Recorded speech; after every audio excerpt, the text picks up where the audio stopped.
मैं doctor Manish Baldia, functional neurosurgeon, Wockhardt hospital Nagpur में हूँ और मैं डीबीएस और पार्किंसन स्पेशलिस्ट हूँ।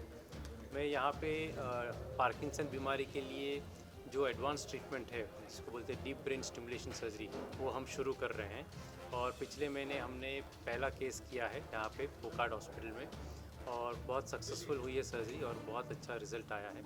तो इसमें हम मरीज़ में ये जो डीप ब्रेन स्टिमुलेशन सर्जरी है, इसमें ब्रेन में 2 इलेक्ट्रोड डालते हैं, 2 छोटे से होल बना के, और इसमें कोई खून खराबा नहीं होता है।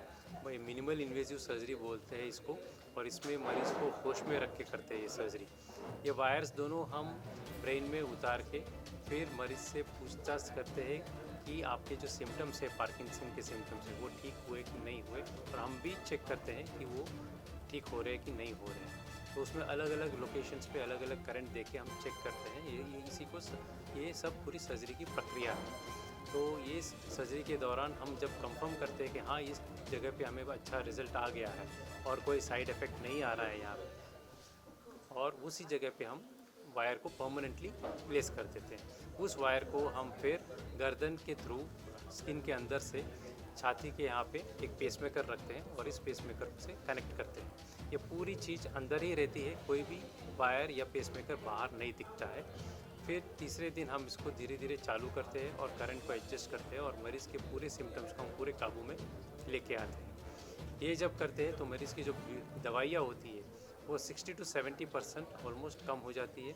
और जो लोग सर्जरी शुरुआत में कराते हैं पार्किंसन बीमारी की शुरुआत में, तो उनकी तो दवाइयाँ पूरी बंद ही हो जाती है। इस सर्जरी के बेनिफिट्स क्या है? बेनिफिट्स ये है कि आपके जो सिम्टम्स है बिना दवाई के पूरे अच्छे से कंट्रोल हो जाते हैं और ऑलमोस्ट लाइफ लॉन्ग 25 साल तक ये स्टिमुलेटर चलता ही रहता है और आपको ये अच्छा रिज़ल्ट मिलता है। फिर आपका जो बीमारी बढ़ने का जो रफ्तार है, वो रफ्तार भी एकदम 60% रफ्तार कम हो जाती है। मतलब आपकी जो बीमारी 2 साल के बाद आने वाली है, वो आपको 6 साल के बाद दिखेगी। और फिर जो दवाई का रिक्वायरमेंट भी है, वो ऑलमोस्ट 1/4 एकदम रिक्वायरमेंट हो जाता है। मतलब 6 गोली से आप ऑलमोस्ट 1.5 गोली या 1 गोली पे आ जाते हो। तो इतना और गोली के जो साइड इफ़ेक्ट्स है वो भी हम पूरे अवॉइड कर पाते हैं ये सर्जरी के थ्रू।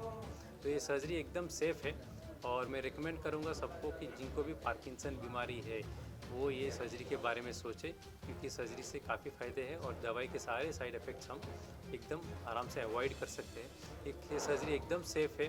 65, 70, 75, 80 तक आराम से ये सर्जरी करवा सकते हैं, कोई प्रॉब्लम नहीं है। और ये सर्जरी एकदम रिवर्सिबल सर्जरी है। ये एक ही सर्जरी है जो पूरी रिवर्सिबल है। इसमें कोई भी ब्रेन का स्ट्रक्चर काटते नहीं है या निकालते नहीं है, सिर्फ हम वायर को प्लेस करते हैं और इस डिवाइस को चालू करते हैं। अगर आपको पसंद नहीं है तो बंद कर दीजिए, आप पहले जैसे थे वैसे हो जाएंगे। अगर आपको लगता है कि इसके वजह से साइड इफ़ेक्ट हो रहा है और इसके कोई भी साइड इफ़ेक्ट्स परमानेंट नहीं है, जो भी है हम तुरंत ही विदिन सेकेंड्स इसको बंद कर सकते हैं। तो एकदम सेफ़ सर्जरी है। सो आई विल रिकमेंड कि सारे जो भी पार्किंसन है ज़रूर इसके बारे में सोचें। ये सर्जरी सिर्फ पार्किंसन के लिए नहीं, डिस्टोनिया के लिए भी हम यूज़ कर सकते हैं, एपिलेप्सी के लिए भी काम आती है, ट्रेमर्स के लिए भी काम आती है, हंटिंगटन्स कोरिया के लिए भी काम आती है, शिज़ोफ्रेनिया, ओसीडी, डिप्रेशन, फिर अल्जाइमर्स डिसीज़ के लिए भी ये सर्जरी काम करती है। तो जिनको भी ऐसी सारी बीमारियां हैं, मैं उनको रिकमेंड करूंगा कि ये सर्जरी के बारे में ज़रूर सोचें।